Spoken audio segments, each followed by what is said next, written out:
नमस्कार मित्रों, स्वास्थ्य सूत्र में एक बार आपका फिर से स्वागत है। और आज हमारा विषय है थायराइड ग्रंथि के विकार। थायराइड ग्रंथि के संबंध में आपने बहुत कुछ सुना होगा कि थायराइड ग्रंथि से भी बहुत लोग परेशान हैं। भारत में ऐसे लोगों की संख्या 25 से 30 करोड़ है जिनकी थायराइड ग्रंथि सामान्य नहीं है, या तो सामान्य से कम या सामान्य से अधिक रूप में सक्रिय है। और ये दोनों ही विकृतियां ऐसी हैं जो उस रोगी के शरीर में, उस जो व्यक्ति जिसकी थायराइड ग्रंथि विकृत हो जाती है, पूरे शरीर पर प्रभाव डालती हैं। उससे उसका शारीरिक विकास तो प्रभावित होता ही होता है, उसका मानसिक रूप से भी पूरी तरह विकास नहीं हो पाता। और शरीर में एक के बाद एक कोई ना कोई व्याधि लगी रहती है, कोई ना कोई रोग लगा रहता है, और जिसके कारण उसका जीवन दुर्भर हो जाता है। तो आज हम बात करेंगे थायराइड ग्रंथि के ऊपर। जैसा कि आप जानते हैं, थायराइड नामक ग्रंथि हमारे गले में स्थित रहती है, या हमारा वोकल कॉर्ड रहता है, स्वर तंत्र रहता है, उसके पास में ही तितली के आकार में थायराइड ग्रंथि स्थित रहती है।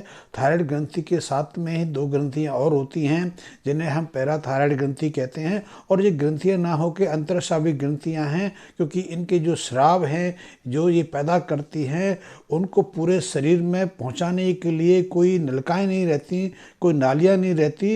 ये सीधे ही अपने जो रस है, अपने जो हार्मोन्स है, उसको सीधे ही रक्त संचार में पहुंचाती हैं। और रक्त संचार के माध्यम से थायराइड ग्रंथि के जो रस हैं, जो हार्मोन्स हैं, पूरे शरीर में फैलकर पूरे शरीर को प्रभावित करते हैं।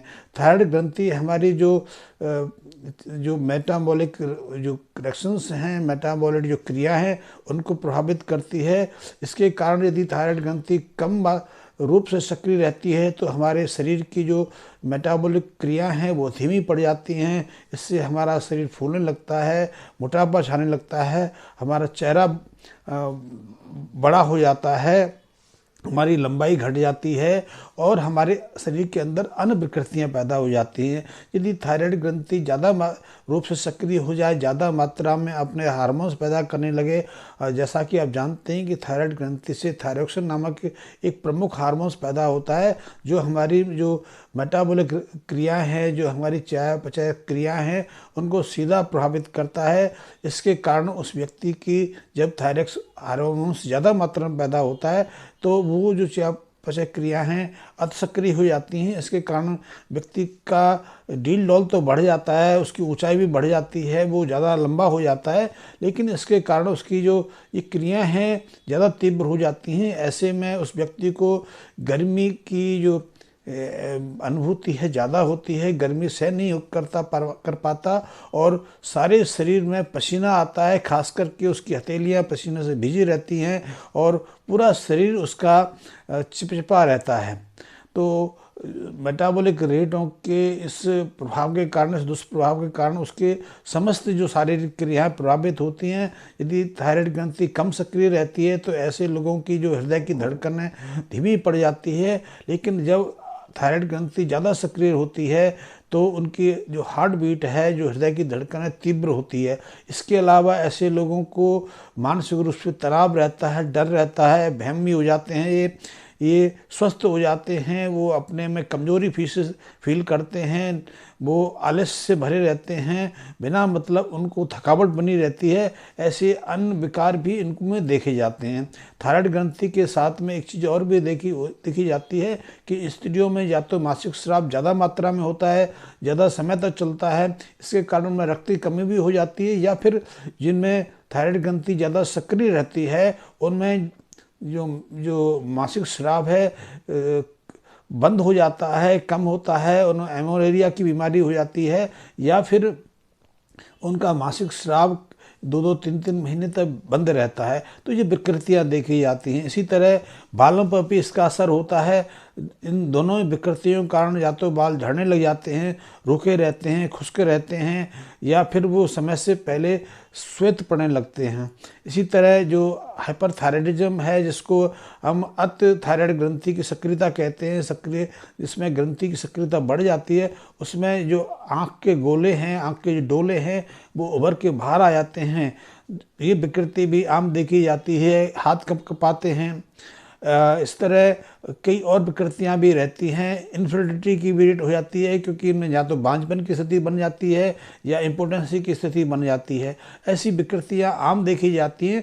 तो ये थायराइड ग्रंथि हमारे शरीर की सबसे प्रमुख जो अंतःस्रावी ग्रंथि है, सबसे बड़ी भी ग्रंथि है, और ये पूरे शरीर को प्रभावित करती है। और इसको प्रभावित हम कैसे करते हैं इसके बारे में तो ज़्यादा जानकारी नहीं है, क्योंकि स्वास्थ्य विशेषज्ञ तो इसके पीछे सिर्फ एक कारण मानते हैं, और उनकी दृष्टि में जब शरीर के अंदर आयोडीन नामक एक खनिज की कमी हो जाती है, तब थायराइड ग्रंथि अपने समान रूप से सक्रिय नहीं रहती, या तो वो कम सक्रिय हो जाती है या तो सक्रिय होने लगती है। और थायराइड की कमी वाले लोग तो पूरी दुनिया में बहुत सारे हैं। अध्ययन बताते हैं कि पूरी दुनिया में 3 अरब से ज़्यादा लोग ऐसे हैं जिनमें थायराइड की कमी देखी गई है, या तो विटामिन ए की कमी देखी गई है, या उनमें एक अन्य जो खनिज तत्व हैं उनकी कमी देखी गई है। लेकिन एक बात मैं और बताना चाहूँगा थायराइड ग्रंथि के संबंध में, कि आज से 50 साल पहले थायराइड ग्रंथि संबंधी विकार उन लोगों में देखे जाते थे जो समुद्र से पर्याप्त दूरी पर रहते थे। जैसे कि भारत के बारे में देखें तो भारत में 50 साल पहले ऐसे अध्ययन हुए थे कि जो थायराइड संबंधी विकृतियां हैं सिर्फ हिमालय के आसपास या हिमालय के तलहटी में बसे लोगों में देखी जाती थी। पंजाब भी उनमें से था, हिमाचल प्रदेश था, उत्तराखंड का जो अभी जो क्षेत्र उत्तराखंड में आता है, लेकिन यूपी का जो हिमालय की तलहटी वाला क्षेत्र था, जैसे कि पीलीभीत थी, हरिद्वार था, हरिद्वार से ऊपर के क्षेत्र थे, हिमाचल में कांगड़ा वैली थी, या फिर लद्दाख था, किन्नौर वैली थी, ऐसे बहुत सारे, कश्मीर था। इन क्षेत्रों में जो थायराइड के रोगी देखे जाते थे। इसी तरह जो बिहार है, बिहार है, उत्तर प्रदेश है, या उड़ीसा के जो क्षेत्र हैं, समुद्र से दूर वाले क्षेत्र हैं, उनमें असम है, भूटान है, सिक्किम है, मिजोरम है, ऐसे जो इलाके रहे, ऐसे जो क्षेत्र रहे, उनमें सिर्फ ऐसे रोगी देखे जाते थे जिनमें थायराइड विकृति रहती थी। लेकिन अब देखने में आ रहा है कि थायराइड के रोगी तो दिल्ली में भी हैं, मुंबई में भी हैं, थायराइड के रोगी कहीं भी हैं, और रोगियों की संख्या निरंतर बढ़ रही है। 50 साल पहले 1950 के आसपास जो सर्वे हुए थे, उनमें हमारे देश में सिर्फ 90 लाख लोग ऐसे थे जिनमें थायराइड की स्पष्ट रूप से कमी देखी गई थी। लेकिन अब तो ऐसे लोगों की संख्या 35 से 40 करोड़ के आसपास है जिनमें थायराइड की कमी नहीं है, उनमें थायराइड संबंधी विकृति पैदा हो गई है। उनके जो गले की जो थायराइड ग्रंथि है वो फूल कर गैटर का रूप ले गई है, उनमें घेंगे का रोग पैदा हो गया है, और ये एक खतरनाक संकेत है, क्योंकि इसके कारण उनका पूरा शारीरिक विकास प्रभावित हो रहा है, उनकी मानसिक बुद्धि प्रभावित हो रही है, बौद्धिक रूप से समान काम नहीं कर पाते। और हर साल ऐसे बच्चों की संख्या भी बढ़ती जा रही है जिनके शरीर में जन्म से ही थायराइड आयोडीन की कमी रहती है। तो ऐसी जो माएँ हैं जो ऐसे बच्चों को जन्म देती हैं, उनके शरीर में भी आयोडीन की कमी रहती है। इसलिए सरकार ने करीब 1952 के आसपास एक अध्यादेश या एक कानून लागू किया था कि हमारे देश में जो नमक होता था उसको आयोडाइड करना शुरू कर दिया, लेकिन उससे समस्या हल नहीं हुई, उससे समस्या बढ़ी।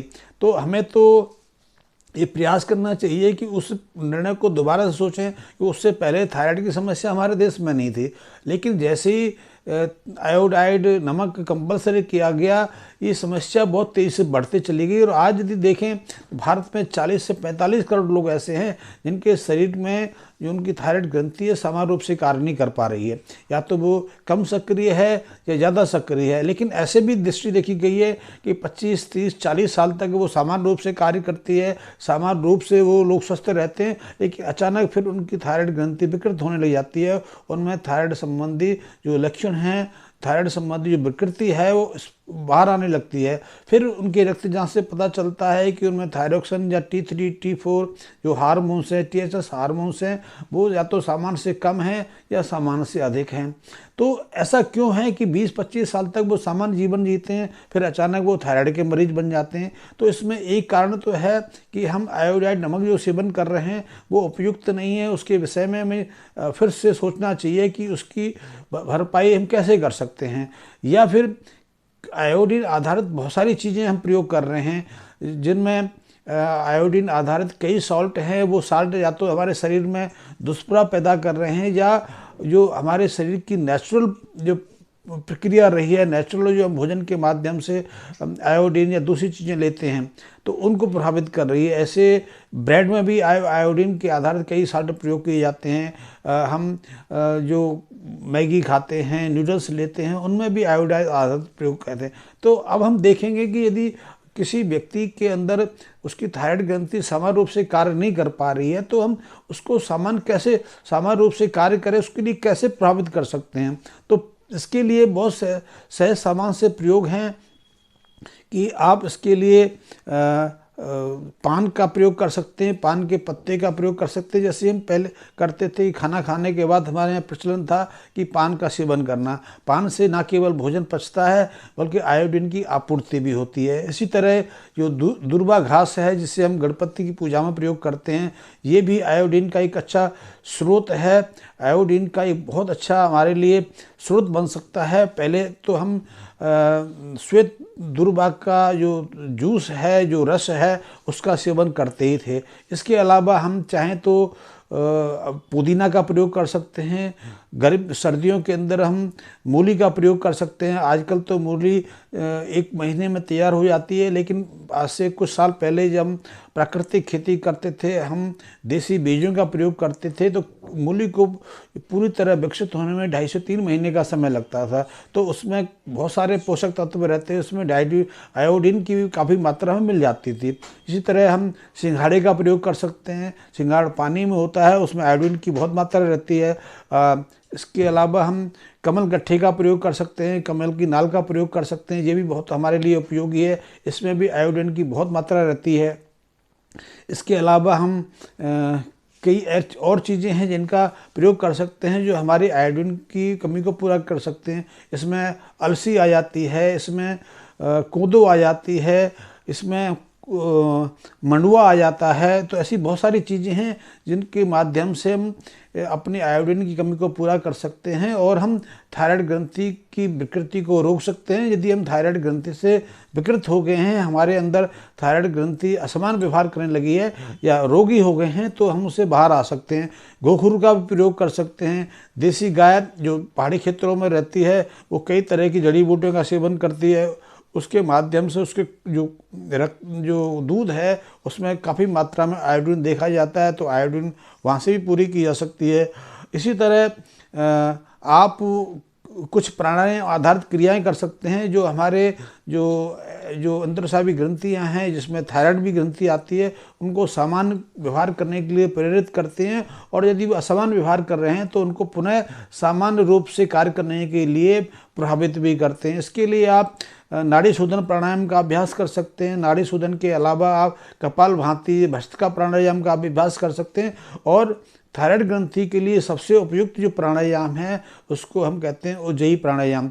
उज्जयी प्राणायाम का 5 से 7 मिनट तक डेली अभ्यास करने से आप थायराइड ग्रंथि की जो विकृति है उससे आप बिल्कुल मुक्त हो सकते हैं, सामान्य जीवन जी सकते हैं।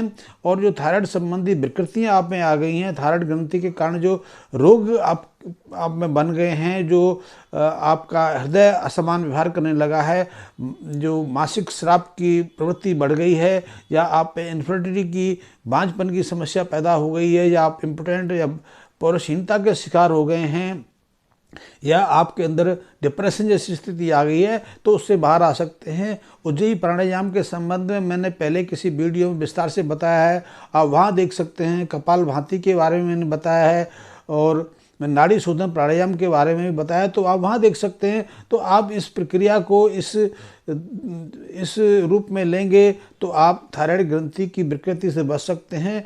थायराइड ग्रंथि पर बहुत सारी जानकारियाँ मैं दे सकता हूँ, लेकिन वीडियो विस्तार ना हो, वीडियो ज़्यादा ना खिंचे, इसलिए मैं संक्षिप्त सी जानकारी मैंने इन शब्दों में आपको दी है।